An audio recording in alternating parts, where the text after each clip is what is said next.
आज 2 किसानों पर हुए हमले के मामले में धारी पुलिस ने त्वरित कार्रवाई करते हुए आरोपियों को कुछ ही घंटों में गिरफ्तार कर लिया। घटना के बाद पुलिस ने मामले को गंभीरता से लेते हुए तत्काल जांच शुरू की और आरोपियों तक पहुंचने में सफलता हासिल की। पुलिस ने गिरफ्तार आरोपियों के खिलाफ विभिन्न धाराओं में मामला दर्ज कर कानूनी कार्रवाई शुरू कर दी है। अधिकारियों का कहना है कि कानून व्यवस्था से खिलवाड़ करने वालों के खिलाफ सख्त कदम उठाए जाएंगे। धारी पुलिस की इस त्वरित कार्रवाई की क्षेत्र में सराहना हो रही है। स्थानीय लोगों ने पुलिस की सक्रियता की प्रशंसा करते हुए इसे कानून के प्रति विश्वास मजबूत करने वाला कदम बताया है। अमरेली से संवाददाता राठौड़ महेंद्र बाई की रिपोर्ट। धारी पुलिस स्टेशन खाते तारीख 11/6/2026 ના રોજ સાંજના આશરે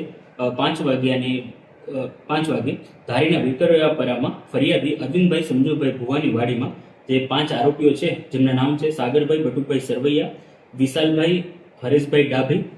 જગદીશભાઈ મંગળુભાઈ બારૈયા તથા 2 કાયદાના સંઘર્ષમાં આવેલા બાળ કિશોરો એમની વાડીમાં જે અગડું આવેલું છે તે નાહવા માટે પડ્યા હતા અને જ્યારે ફરિયાદી અરવિંદ સમજુભાઈ ભુવા ત્યાં આવી જતા અને એમને નાહવા માટેની ના પાડતા ત્યારે જે આરોપીઓ છે એમને ગાળો આપી અને ત્યારબાદ તેમણે ગેરકાયદેસર મંડળી રચી અને આ જે ફરિયાદી છે અરવિંદભાઈ સમજુભાઈ ભુવા એમને લોખંડના પાઇપ વડે માર મારેલો છે અને જે ફરિયાદી છે એમને ગંભીર માથામાં ઇન્જરી થયેલી છે।